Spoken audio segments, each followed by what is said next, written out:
This week on The Valley. Or something. He told Luke that Jesse said that you're hooking up with a billionaire for $1,500 a night. How dare him? I know. Yo, what is up, everybody? Welcome back. Today we're going to be talking about the new episode of The Valley, Season 2, Episode 3. Let's get right into this.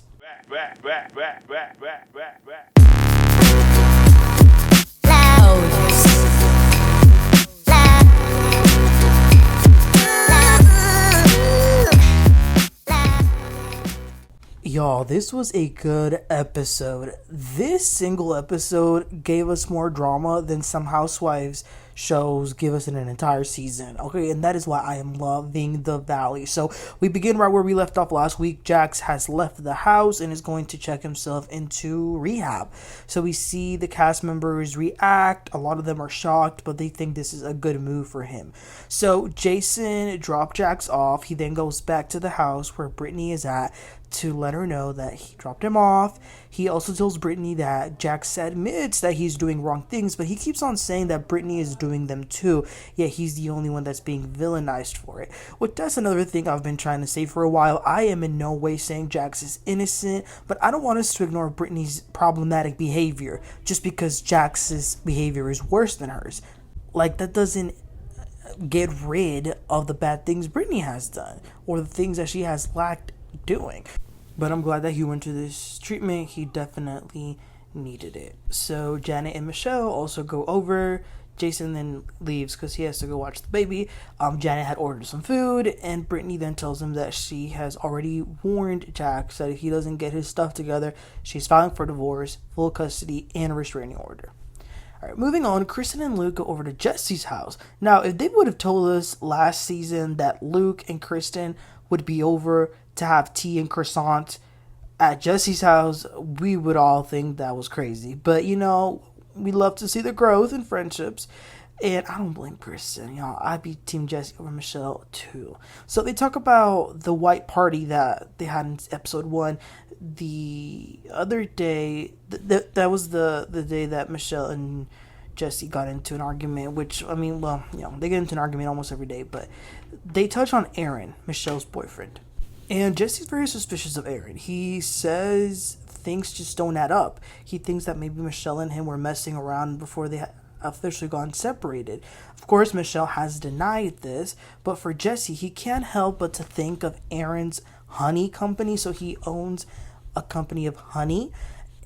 A honey that Michelle had in the cabinet of the house about 2 years ago.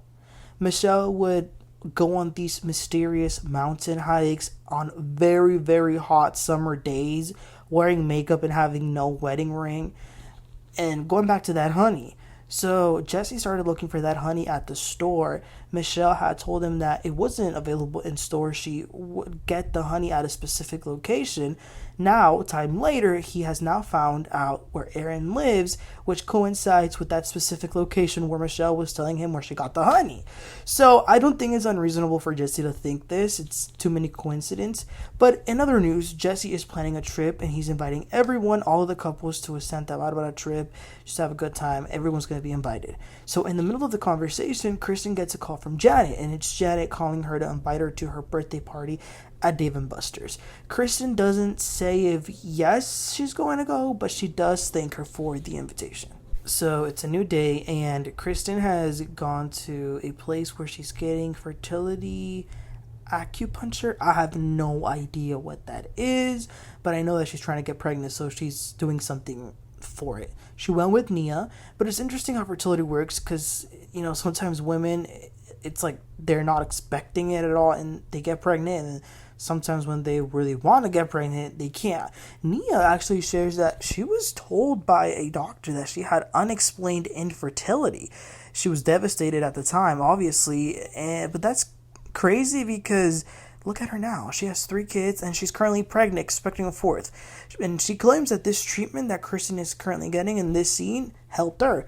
And like I said, I don't know anything about this, but maybe it does work because we now know that Kristen is pregnant in real time. So maybe there's something to it. Okay, so as Nia and Kristen are together, Luke and Danny are hanging out. So over there at Danny's apartment, Luke is talking about how him and Kristen are trying to have a baby, and Danny asks when are they going to get engaged because they've been together for over 2 years.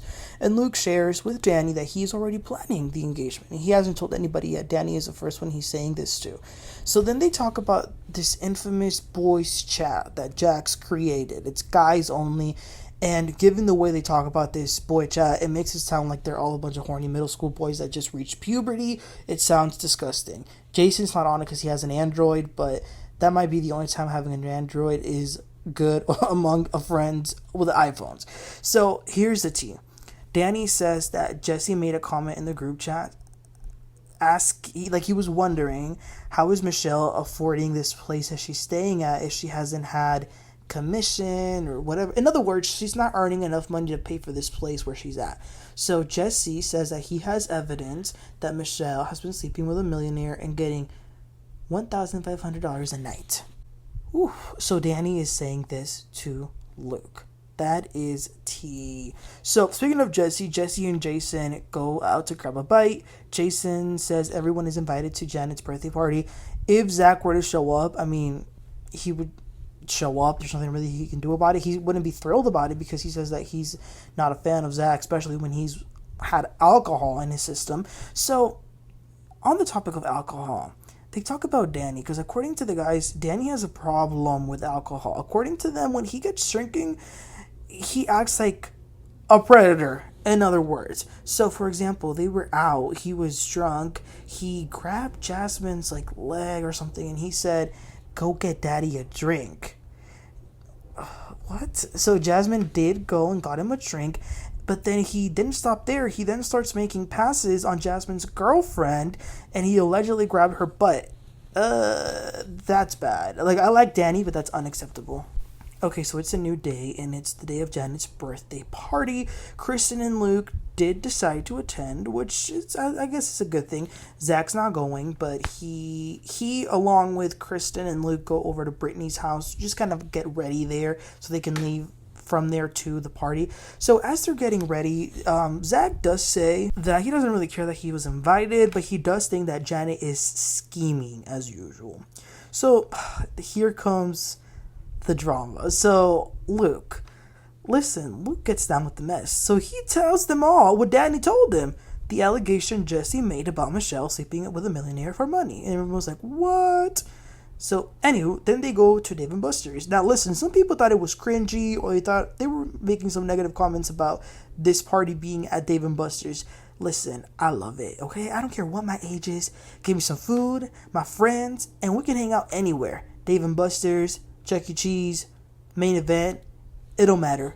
I'm there. So Michelle was there with her boyfriend. Jesse gets there, and oh my gosh, Michelle just starts with the damn jabs for any little thing. So for example, when Jesse was saying hi to everybody, he gave Nia a hug, and she said, "Oh, let me try not to get makeup on you because you're wearing a white shirt."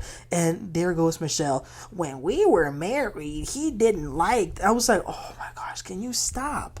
Anyway, the people then get started playing the games, having some fun, doing the thing at Dave & Buster's. But Brittany loses no time. So she gathers Mia and Michelle and tells them what Jesse said on the boys' chat. What Jesse said that then Danny told Luke, and Luke told them that Michelle's hooking in with a guy for money.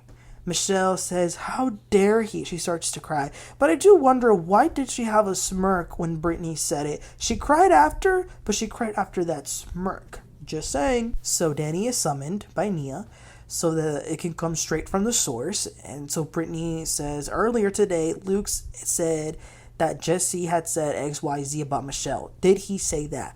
And y'all, Danny looked like a deer caught in the headlights. He was too stunned to even speak. He froze. He literally froze.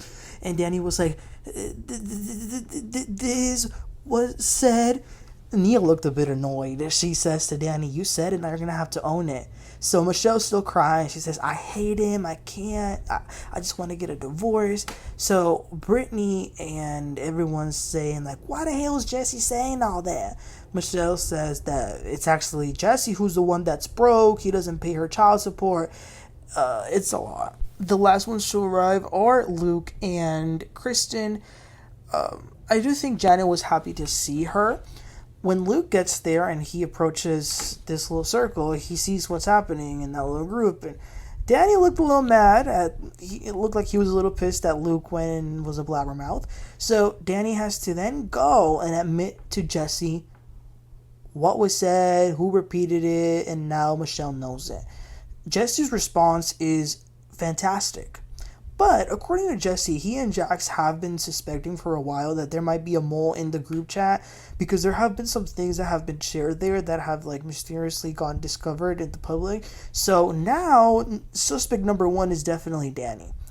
I have to admit that I think it was pretty funny that Janet definitely wanted to see and be in the mess, but she was too busy playing her games, and I kind of enjoyed seeing her do that. So in regards to this Santa Barbara trip, Michelle has decided that she's going to go, but she will stay in the house with everybody, and Jesse's going to have to go and book a hotel for himself. So she's going around to have the group do a vote to vote him out the house.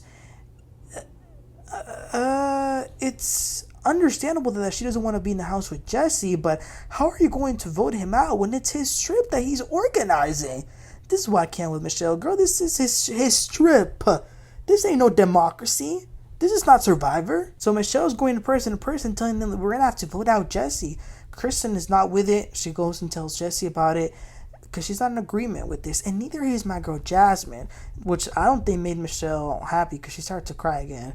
But that was the end of the episode. Ooh, I'm telling y'all, it was full with drama, and I want to see next episode already because this is getting good. But you guys, please let me know what your thoughts and opinions were about this episode. Don't forget to like and subscribe, and I'll catch y'all next time. Y'all have a great one. Bye.